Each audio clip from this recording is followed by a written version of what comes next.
વલસાડમાં રાજ્યના નાણામંત્રી કનુભાઈ દેસાઈના અધ્યક્ષસ્થાને મીડિયા એવોર્ડ સમારંભ યોજાયો. દક્ષિણ ગુજરાતના 56થી વધુ મીડિયાકર્મીઓનું સન્માન.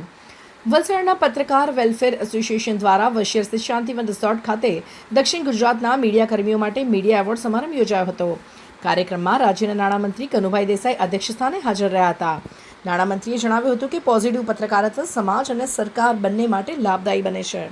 મીડિયા દ્વારા મળતી સચોટ માહિતીથી તંત્ર વધુ જાગૃત રહે છે અને વિકાસના કાર્યોને ગતિ મળે છે.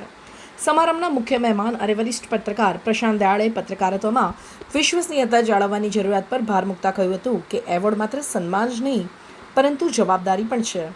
આ પ્રસંગે લોકસભાના દંડક તથા વલસાડ ડાંગના સાંસદ ધવલ પટેલે જણાવ્યું હતું કે લોકશાહીમાં પત્રકારો ચોથા સ્તંભ તરીકે સમાજનો અવાજ બનતા આવ્યા છે અને લોકોની સમસ્યાઓ તંત્ર સુધી પહોંચાડવામાં મહત્વની ભૂમિકા ભજવે છે.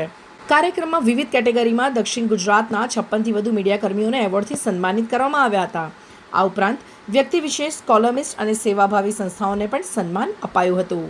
કાર્યક્રમમાં વલસાડના ધારાસભ્ય ભરતભાઈ પટેલ, ગુજરાતના સંગઠન પ્રદેશ મંત્રી સોનલબેન સોલંકી, જિલ્લા પોલીસ અધિક્ષક યુવરાજસિંહ જાડેજાએ પ્રાસંગિક ઉદ્બોધન કર્યું હતું.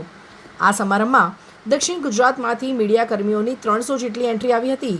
કુલ 7 વિવિધ કેટેગરીમાં 56થી વધુ મીડિયાકર્મીઓને એવોર્ડ એનાયત કરાયા હતા.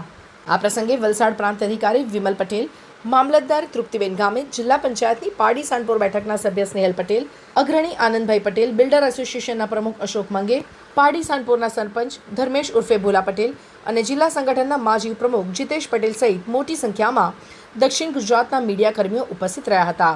સ્વાગત પ્રવચન પત્રકાર વેલફેર એસોસિએશનના પ્રમુખ હર્ષદ આહિરે કર્યું હતું. સમારંભની રૂપરેખા પ્રોજેક્ટ ચેરમેન અપૂર્વ પારેખે આપી હતી, જ્યારે આભાર વિધિ વરિષ્ઠ પત્રકાર બ્રિજેશ શાહે કરી હતી. સમગ્ર કાર્યક્રમનું સંચાલન મઘોર ડુંગરી પ્રાથમિક શાળાના ઉપશિક્ષિકા ડોક્ટર ખુશાલી ભંડાલીએ કરી હતી.